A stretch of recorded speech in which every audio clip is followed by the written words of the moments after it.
Hello all welcome to Riya talks. ஒரு சிரிப்பான கதை தான் இன்றைக்கி நம்ம பார்க்க போகிறோம். இது கேட்டோன்னே நம்ம பண்ணுற சில விஷயங்கள்லாம் இந்த அளவுக்கு நம்ம பார்க்கணுமா அப்படின்னு நமக்கு நினைக்க தோணும். ஸோ அதுக்காக தான் இந்த ஸ்டோரி நான் சொல்ல போகிறேன். ஆசாரம் பார்க்குறவன் காசிக்கு போன கதை அப்படிங்கிறதான் இந்த கதையோட ஆ, க- தலைப்பேங்க. சரி, என்ன கதைன்னு பார்க்கலாமா? ஒரு ஊரில் ஒரு ஆசாமி இருக்கான். அவன் ரொம்பவும் சுத்தம் பார்க்குற ஆள். அவனுக்கு எதை பார்த்தாலுமே அருவருப்பாக இருக்கும். ஒரு சமயம் நம்ம ஆள் ஒரு கல்யாண வீட்டுக்கு போயிருக்காரு.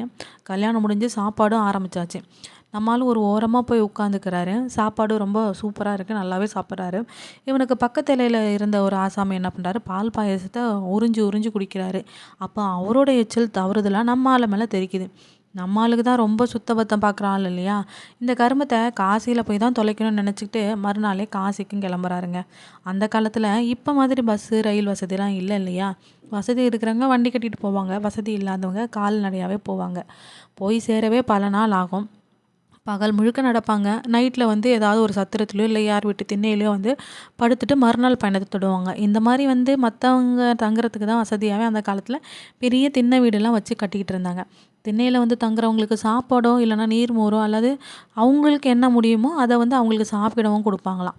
நம்ம ஆள் பகல் முழுக்க நடந்து நைட்டு போய் ஒரு வீட்டு திண்ணையில் சுருண்டு படுத்து இருக்கார். அப்போ அந்த வீட்டு ஆள், ஐயா உங்களை பார்த்தா ரொம்ப தூரமாக நடந்து களைச்சி வந்தவர் மாதிரி தெரியுது, வாங்க நம்ம சாப்பிட்லாம், சாப்பிட்டு போங்க அப்படின்னு கேட்க, நம்ம ஆளுக்கு நல்ல பசி, ஆனாலும் ஆசாரம் தடுக்குது. கடைசியில் எது ஜெயிக்கும்? வயிறு தானே ஜெயிக்கும். சரி அப்படின்னு சொல்லிட்டு அந்த ஆளும் அவரோட மனைவியை கூப்பிட்டு இவருக்கு சாப்பாடு போட சொல்கிறாங்க.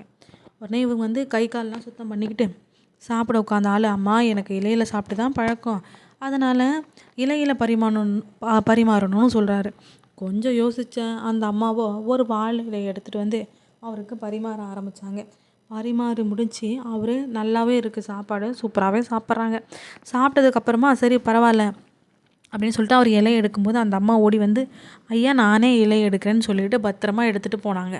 இதை பார்த்ததும் தூரம் வீசி எறிகிற இலையை ஏன் இவ்வளோ பத்திரமா எடுத்துகிட்டு போகிறீங்க அப்படின்னு சொல்லி கேட்க, அதுக்கு அந்த அம்மா, இந்த ஊரில் வாழை இலை கிடைக்கிறது குதிரை கொம்புங்க, என்னோடய மாமனாரும் உங்களை போல் வாழை இலையில் சாப்பிட்ற ஆள், அவருக்காக ஒரே ஒரு வாழை இலை வாங்கி வச்சுருக்கோம், அவர் சாப்பிட்டதும் அதை கழுவி பத்திரமா எடுத்து வச்சுருவோம், நீங்கள் வாழை இலையில் தான் சாப்பிடுன்னு சொன்னதும் இல்லைன்னு சொல்ல எனக்கு மனசு வரல, உங்களை பட்டினி போடவும் தோணலை, அதனால் என்னோடய மாமனார் சாப்பிட்ற இந்த இலையிலேயே உங்களுக்கும் சாப்பாடு போட்டு இப்போ பத்திரமா எடுத்து வைக்கிறேன் அப்படின்னு சொல்லவும் சாப்பிட்ட சாப்பாடெல்லாம் அவனுக்கு தொண்டையில் சிக்கிக்கிட்ட மாதிரி இருக்குது.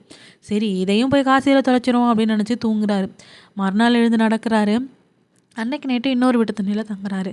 அந்த அம்மா சாப்பாடு சூடாக இருக்குது, ஒரு வாய் சாப்பிட்டு படுங்கன்னு சொன்னதும் இவர் பழைய நினப்பில் முன்னெச்சரிக்கை, வாழை இலை வேணாம், தினமும் புழங்காத மண் பாத்திரம் இருந்தால் அதில் சாப்பாடு போடுங்கன்னு கேட்குறாரு.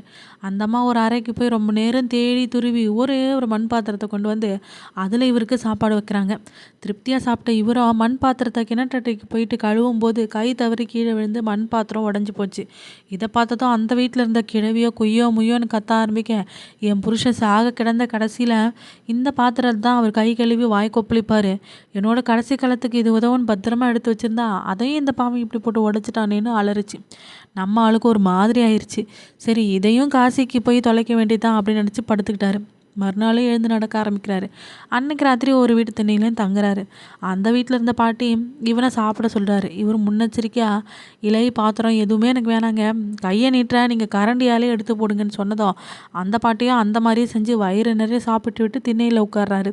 அங்கேருந்த ஒரு மாடத்தில் வெத்தலை பாக்கு இருக்குது. பாட்டி நமக்கு தான் வச்சுருக்கு போல இருக்குன்னு நினச்சிட்டு இவர் பாட்டுக்கு பாக்கை எடுத்து வாயில் போட்டு கடிக்கிறாரு. இவர் கடித்ததும் பாக்கு உடையிற சத்தம் வீட்டுக்குள்ளே இருக்கிற பாட்டிக்கு கேட்டுச்சு.